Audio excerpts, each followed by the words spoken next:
no longer have free speech. I face prison next Monday. I face going to prison next Monday. You're a journalist, right? Yeah? Let me ask you a question.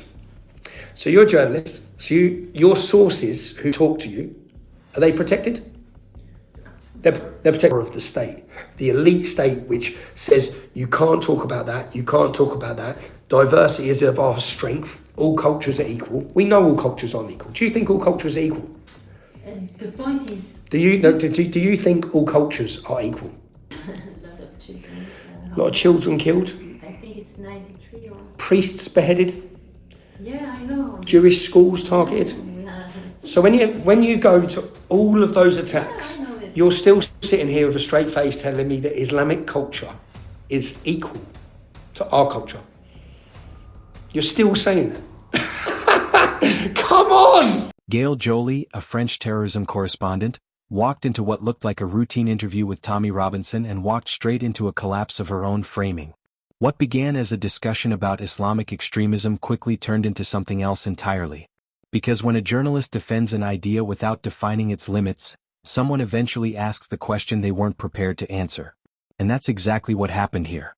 Hopefully I'll get to America to tell the true story as a journalist of what it's like to be a journalist who tells the truth in Great Britain. And the sad tale, if you look at what Keir Starmer said when he was in the Oval Office, and he sat there lying his little Weasley face off, he said, we have a proud history of free speech. It was the right words he used, because we have a history of free speech. We don't have free speech. We no longer have free speech. I face prison next Monday. I face going to prison next Monday. You're a journalist, right? Yeah? Let me ask you a question. So you're a journalist, so your sources who talk to you, are they protected? They're protected. From the very start, you can sense how this interview was framed to go. This wasn't meant to be a challenge, but a containment exercise. Tommy's questions weren't designed to explore disagreement, but to guide it safely, politely, back into acceptable language. Should the state be able to come into you and take every bit of information off you with no crime at all, no allegation of a crime, no suspicion of a crime? They should come in and say, I want to know every single person you're talking to, and I want to download every bit of information off your phone. Do you support that? No, if you're a journalist. And the thing is, once you launch a bunch of expletives instead of fair reasoning on someone like Robinson, you're already setting yourself up for what comes next. Notice how quickly the conversation moves away from the original topic and into journalism itself. That's not accidental. When a guest reframes the discussion around press freedom, source protection, and state pressure, it usually signals what's coming next, a credibility test. What's happened to me? And I face prison. And do you know how many journalists have spoke up on my defence? Not one. So whilst I'm being terrorised by the British state and facing prison next week, not one journalist in Britain, the same journalists who wrote 100,000 people, not one of them have stood up in my defence as a journalist. Then none of them have stood up for my free speech or my rights. They've all attacked me because they all work on behalf of a British state, the totalitarian state. I don't know if you're free with who you work for to just speak openly and honestly the truth, because no British journalists are. They all succumb to the power of the state, the elite state, which says you can't talk about that, you can't talk about that. Diversity is of our strength. All cultures are equal. We know. You see, once he asked whether journalists should be protected from state intrusion, the answer is obvious. Any serious journalist will say yes. And Gail Joly did. Confidently. And the moment she agreed, Robinson pivoted more to his own experience. Clever. And you can almost hear the gears turning. Because once that comparison is made, the next question is inevitable. Do you think all cultures are equal? And the point is... Do you think all cultures are equal? Yeah. You do. So you think Islamic culture, which says a woman is the property of a man, that's Islamic culture. You think that's equal to Western Christian culture? Do you? I don't think it's the way to think of the Muslim, no? You don't think. So extremism, yeah. So no, not extremism, no, Islamic culture. Notice that all through the session that question doesn't really get answered. It just hangs there. You already know what's coming next because that question will never stay abstract. It can't. And you can tell Joly knows that too. Pakistan, yeah? Is Pakistan's culture the equivalent of British Western Christian culture? Do Do you think they're equal? This is a difficult question because it's going to shatter your whole worldview. Do you think they're equal? Come on, do you? I don't. You're scared to say, you're scared to say, you're scared to say. Do you think they're equal? See, I'll tell you, Islamic culture is a third world shithole, yeah? Our Western culture, civilized, far superior, far superior. The best culture in the world. This culture that oppresses women, executes homosexual, legalizes sex with children, this is backward and degenerate, yeah? So I can comfortably say that because I don't have any master who's going to sack me. But you, again, I'll ask you the simple question. Islamic culture, Christian culture, are they equal? Are they equal? Come on. Yeah. Go move to Pakistan then. Would you move to Pakistan? If it's so beautiful. Go live under Islamic culture. So I guarantee you, you don't live surrounded in Islamic culture, do you? No. But they're equal. You see, that is the defining weak moment of every Western journalist. You can't honestly believe they're equal. You just can't. As a female, you can't. You can't believe they're equal. I'll tell you, let me ask you this. What's good about Islamic culture? What's good about Islam? One more question. I make a difference between Islamic culture and extremism. You make a difference between Islamic culture and extremism? You make a difference between... And the thing is, once you say yes on air, you've committed yourself to defending that claim in real terms. Not symbolically or emotionally, but practically. At this moment, you can predict exactly what Robinson will do next. And he does it. He strips away abstraction. He replaces theory with examples. This is always the turning point. Because journalists are trained to speak in categories, while polemicists speak in contrasts. And contrasts are much harder to neutralize. Extremism. So yes, I understand there's extremism, but we're talking about Islamic culture. Right? Show me which country. I'll tell you what, there's 55 Islamic countries. Which one of them has amazing, brilliant human rights records? Which one? Just name me one. One successful Islamic cultured country that has good human rights and freedom. No. Like one. Name me one. There's 55. Name one. Lebanon. Where has rule? A fucking war zone. Lebanon. There's freedom in Lebanon. Is there? Do you know the history of Lebanon? Yeah. When it was... You can see Jolie trying to slow it down. She introduces distinctions. Extremism versus culture. Belief versus practice. All familiar moves. And under normal circumstances they work. But not here. Not this time. You're French, so when it was Christian, what happened to it? There was an Islamic civil war where they overthrew the Christian government and they raped, pillaged and murdered everyone. That's your successful Islamic culture. Okay. Jesus. Lebanon's a success story, so we want France to be like Lebanon. Is that a success? If France becomes Lebanon, have we succeeded? Because all cultures are equal. Mental. Absolutely mental. Robinson doesn't engage the distinction. He ignores it and keeps returning to the same question she refused to answer in different forms. And that's deliberate. He's testing whether her position has an edge, or whether it dissolves under pressure. Now comes the moment she has another question for Tommy. And again, you can predict what's about to happen before it does. Can I ask you a question about you? Of course you can. Yeah. Of course you can. Go on. Just a question, because you grew up in Luton, not far from here. Which is like Lebanon. Yeah. A shithole. Okay.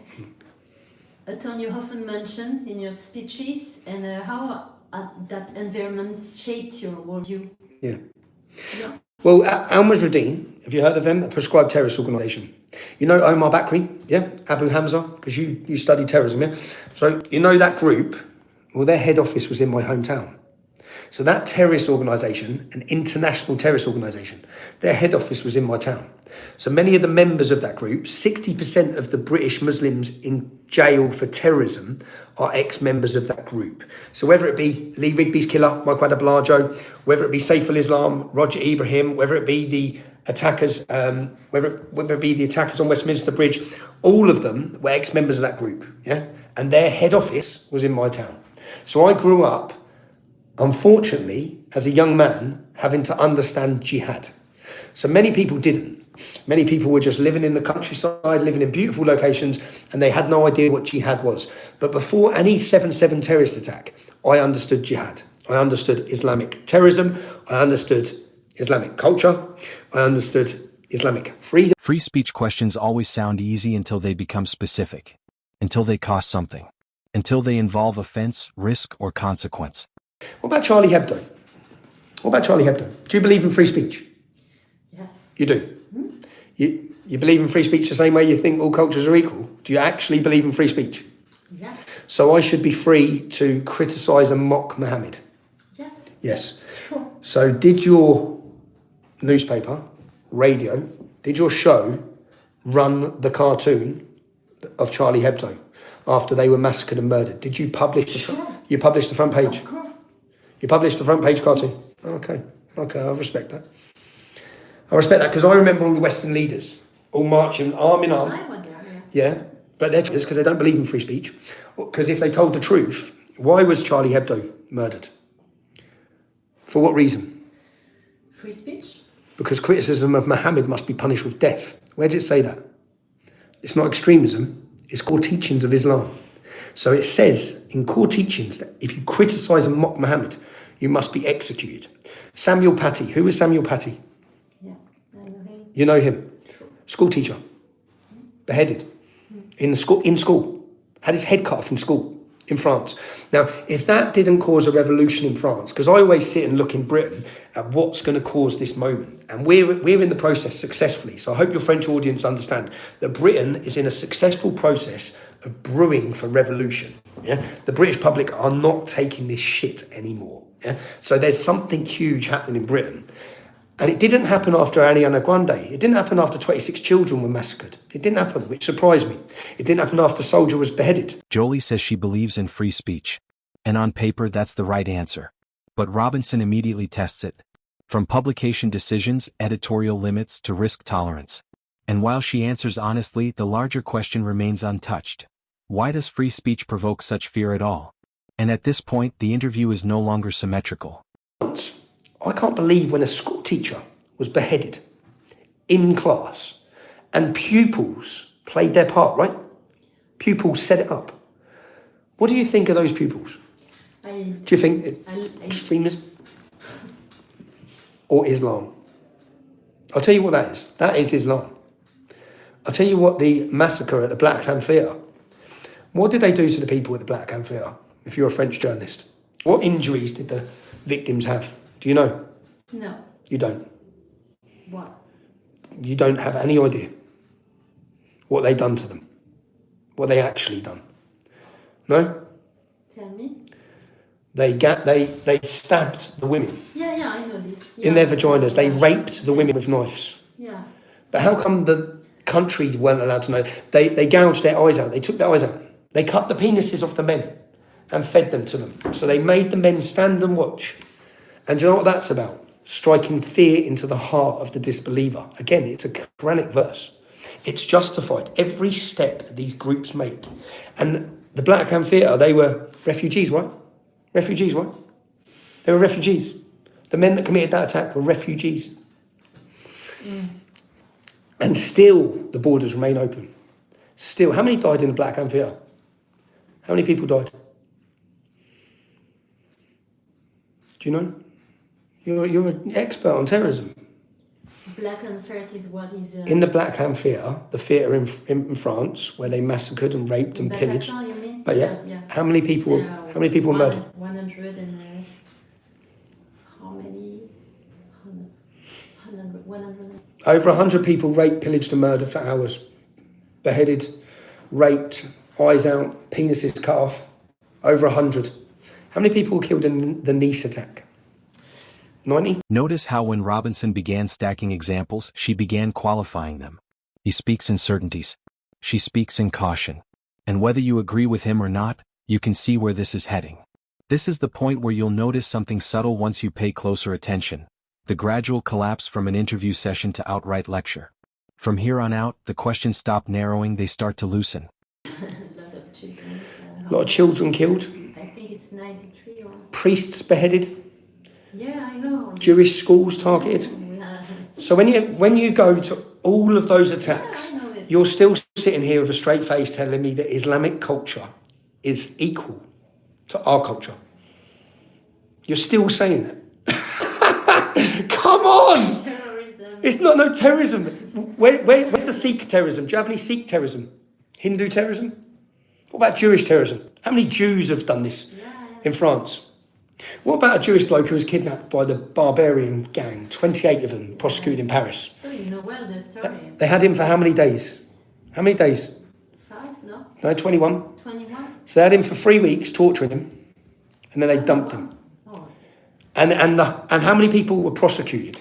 40, nearly 40 of them. Yeah? So the community had him.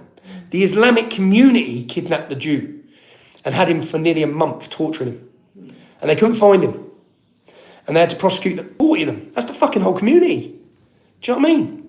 You're not talking about a few little fringe elements here. You're talking about hundreds of French people getting pillaged, raped and murdered week in, week out across France. And they're the ones that your security services don't stop.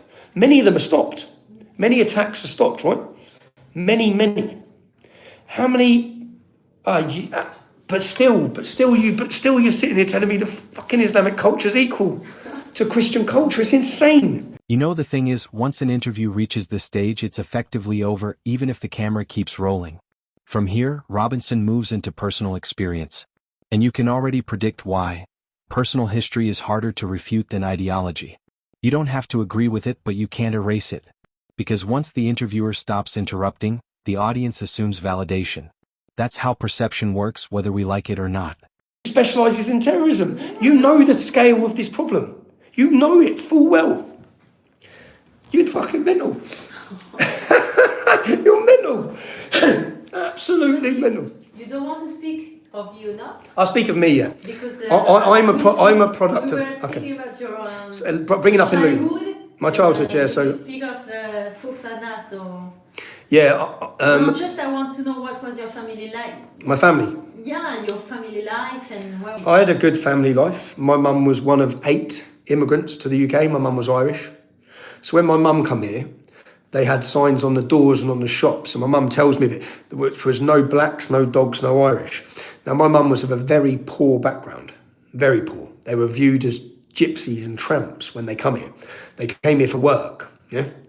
I don't hold a bee in my bonnet and cry racism because of what my mum went through, yeah? I accept that was a time that this country was going through problems, as many non-white people who come to this country. There were issues 30 years ago, 40 years ago. I don't bear any hatred of Britain for that. Yet many people in this country hate Britain because of historical grievances, when this country has given them everything. Every chance in life they've had is because of Great Britain, and they despise it. So my upbringing was good, but I grew up in a town plagued by problems. I witnessed all of the hostility, violence, aggression, rape. I knew girls abused, raped, treated like shit, people murdered by Islamic gangs. I grew up in a town that is 50% Pakistani. And as you said, all cultures are equal, so it's been fucking great. Pakistani culture, yeah? 76% of Pakistanis, let me tell you something about a city in the UK called Bradford. 76% of Pakistanis in Bradford marry their first cousin, yeah? Do you think you should be able to marry your first cousin? No. Is that Christian culture or is that Islamic culture? Are they equal? Are they equal? Fucking hell, come on, just admit it. Islam's backwards. It's absolutely bent. It's mental. You think it, you're just not allowed to say it because you lose your job. Here's my honest take watching this happening. This wasn't about Islam versus Christianity. It wasn't even about extremism. It was about framing a certain narrative a certain way, and thankfully that framing failed. Gail Jolie didn't fail because she defended Islam. She failed because she defended everything at once without defining limits. And when you defend everything, you end up defending nothing convincingly. To tackle any of the problems. Not even tackle them, even talk about them. And anyone who tried to talk about them was just crushed.